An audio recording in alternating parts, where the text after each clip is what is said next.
Ayon sa dokumentaryo ni Atam Arroyo, ang paggamit ng ChatGPT ay parang tanggap sa kalimutan.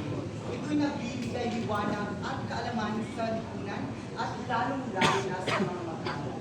Maya paado po kaya kayo man, magandang araw sa inyong lahat, sa aking mapanuring tagapakinig at sa nagpipitagang unang kurado. Sa hapong ito, hayaan niyo akong tahasang sagutin ang epekto ng ChatGPT sa paggamit ng academic kaalaman sa mga mag-aaral sa kasalukuyan. Ngunit bago ang lahat, ano nga ba ang ChatGPT? Ang ayon sa naglathala ng ChatGPT na si John McFerrin, layo nito tulungan ang mga estudyante nang sabihin ay mas makabili. May sources si JM. Ngayon, sa hapon ito, hayaan niyo kong maglahad ng epekto at ng aking punto, ang positibo at ang negatibo. Una, ang Pastila.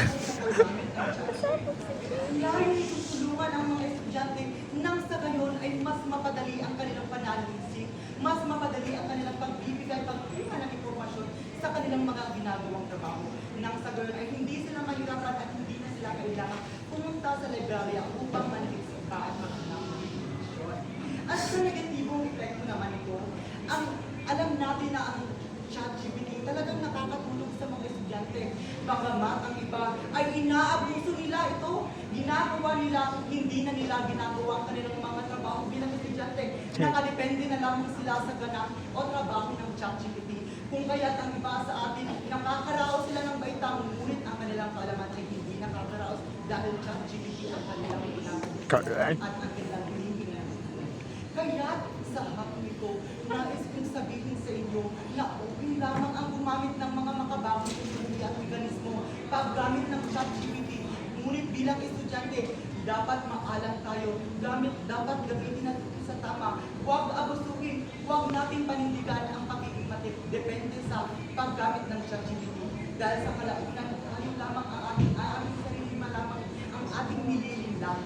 Kaya bago po listahin ang entablado nito, huwag natin kalimutan na ang ChatGPT ay may malaking gampanan, ay may malaking tulong na ibigay sa isipan. Ngunit huwag natin abusuhin, huwag natin 3 minutes? 3 to 5? 3 to 5? 3 to 5? Depende sa ating ginagawang tao. Yun lamang po.